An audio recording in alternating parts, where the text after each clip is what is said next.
어머니를 살해한 비정한 딸이 있습니다. 이 딸은 살인을 위해 자동차 부동액을 사용했는데 이 부동액은 조금만 몸에 들어가도 순식간에 사망에 이르게 되는 독극물에 가깝습니다. 어쩌다 이런 일이 일어났는지 사건을 보도해서 짚어보도록 하겠습니다.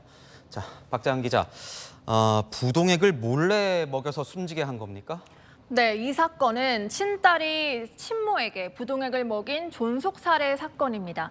지난해 9월로 가보겠습니다. 30대 딸 A씨는 어머니가 평소 먹던 약에 수면제를 탔고 쓴맛을 없애려고 먹는 쌍화탕에도 미리 부동액을 섞어놨습니다. 어머니가 약을 먹자마자 A씨는 쌍화탕 병을 건넸고 어머니는 급성 에틸렌 글리콜 중독으로 숨졌습니다. 어머니 시신은 사건 발생 닷새 뒤에 발견됐는데요. A씨가 아니라 A씨 남동생이 신고했다고 합니다. 이 닷새 동안 A씨는 어머니 휴대전화로 남동생과 SNS 메시지까지 주고받으면서 어머니 행세를 했는데 애초 변사로 처리했던 경찰은 부검 결과 독성 성분이 검출되자 한 달여 만에 A씨를 긴급 체포하게 됩니다.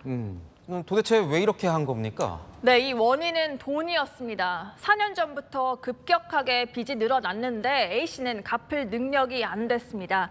몰래 어머니 명의로 대출을 받고 어머니 금품까지 훔쳤는데요. 이를 알아챈 어머니가 질책을 하자 A씨는 이때 처음으로 부동액 살해 시도를 합니다.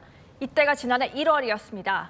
이후에도 각종 독촉장이며 전화까지 오자 A씨는 이 빚이 마치 본인 소속 회사 빚인 것처럼 자료를 조작해 어머니를 속이기까지 했는데요.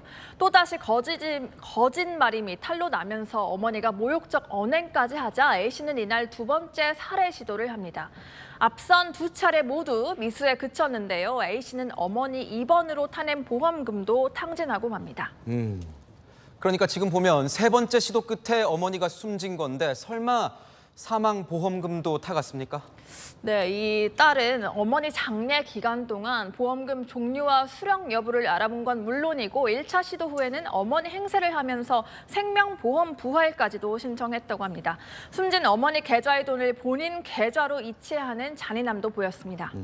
재판부는 어떤 판결을 내렸습니까? 네, 대법원은 지난 27일 징역 25년을 확정했습니다. 계획적 살인과 존속 살해를 이유로 통상 형량인 20년보다 더 많은 형량을 부과한 건데요. A씨가 그 어떤 유족에게도 용서받지 못했고 또 범행 후에 어머니 행세를 한 점에 대해서 특히 죄질이 불량하다고 봤습니다. 돈 때문에 인륜과 천륜마저 저버리는 요즘이라고 하지만 존속 살해만큼은 여전히 엄벌 기조가 이어지고 있습니다. 지금까지 사건을 보도했습니다.